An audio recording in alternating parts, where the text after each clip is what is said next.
कोणतंही वाटण न बनवता हाताखालचं साहित्य वापरून मस्त अशी भाजी बनवतोय, तर जास्त वेळ न वाया घालविता लगेचच आपण आजच्या रेसिपीला सुरुवात करू।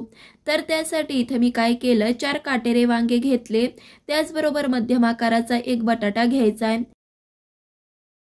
तर वांगे कट करताना काय केलं, वांग्याचे थोडेसे देठ काढले आणि जे काटे असतात ते पण सगळे काढून घ्यायचे आणि एका वांग्याच्या 8 फोडी केल्या। चिरून झाल्यावर काळं वांग पडू नये म्हणून लगेचच पाण्यामध्ये ठेवलं होतं। वांग्याच्या ज्या फोडी मी ज्याच्यात ठेवल्या त्यामध्येच मी बटाटाही कट करून ठेवला होता, तोही आपल्याला मोठा मोठाच कट करायचा आहे। त्यानंतर आता गॅसवरती कढई गरम करायला ठेवली, त्यामध्ये 2 पळी तेल घातलं। तर ही छोटी पळी होती म्हणून 2 पळी घातलं, तुमची जर का मोठी पळी असेल तर 1 पळीच वापरू शकता। आता ह्यामध्ये 1 चमचा मोहरी घालायची, मोहरी चांगली तडतडू द्यायची। आता ह्यामध्ये मी अर्धा चमचा जिरे घातले, जिरे छान फुलल्यावरती 7 ते 8 कढीपत्त्याची पाने। यामध्ये आता मसाले घालायचे, तर त्यामध्ये अर्धा चमचा लाल तिखट, अर्धा चमचा कांदा लसूण मसाला आणि 1 चमचा गोडा मसाला घालायचा। यामध्येच आता भरपूर सारी कोथिंबीर घालायची। काही सेकंदानंतर आता मी ह्यामध्ये काय केलं, वांग आणि बटाट्याच्या ज्या फोडी करून घेतल्या होत्या त्या पाण्यातून निथळून ह्यामध्ये घालायच्या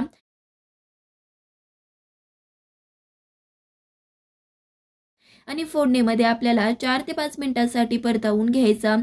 मसाल्याबरोबरच वांगा आणि बटाटा परतवून घेतल्यामुळे भाजीची टेस्ट छान अशी लागते। इथं पाहू शकताय 4 ते 5 मिनिटांनंतर मस्त असं इथं परतल्या गेलं। लगेचच ह्यामध्ये आपल्याला पाणी घालायचंय, तर साधारणतः ह्यामध्ये मी 1 ग्लास पाणी घातलं। तुम्हाला जर काही भाजी आणखी पातळ बनवायची असेल तर जास्त पाणी घालू शकता किंवा सुकी बनवायची असेल तर कमी घातलं तरी सुद्धा चालेल।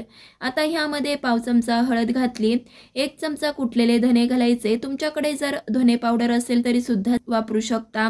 त्याचबरोबर अर्धा चमचा काळं तिखट आणि चवीपुरतं मीठ घालायचं, चांगलं असं मिक्स करून घ्यायचं। तर आता ह्यावरती झाकण ठेवलं आणि 15 ते 20 मिनिटांसाठी मंद आचेवरती भाजी शिजवून घ्यायची। 15 ते 20 मिनिटांनंतर झाकण काढल्यावर पाहू शकताय मस्त इथं आपली भाजी शिजल्या गेली आहे। आता ह्यामध्ये काय करायचंय, पाववाटी भाजलेल्या शेंगदाण्याचा कूट घालायचा आहे। कूट घालून झाल्यावरती चांगलं असं मिक्स केलं आणि झाकण वगैरे काहीच न ठेवता असंच आपल्याला 5 ते 7 मिनिटांसाठी शिजवून घ्यायचंय। मी इतपतच घट्ट ठेवली आहे, तुम्हाला जर का अजून घट्ट ठेवायची असेल तर ह्यामध्ये पाणी कमी वापरायचंय। इथं पाहू शकताय बटाटा चांगला शिजला गेला, वांग शिजायला तितकासा वेळ लागत नाही। बटाटा चांगला शिजला की ह्याचाच अर्थ वांगही आपलं शिजलं गेलं।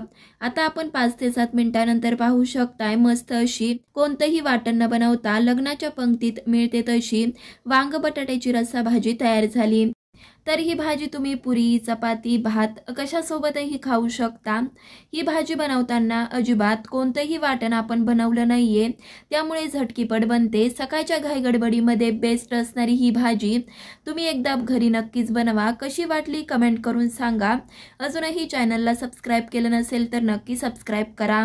चला तर मग पुन्हा भेटूया तशाच एका नवीन साध्या सोप्या पारंपरिक रेसिपी बरोबर। तोपर्यंत धन्यवाद।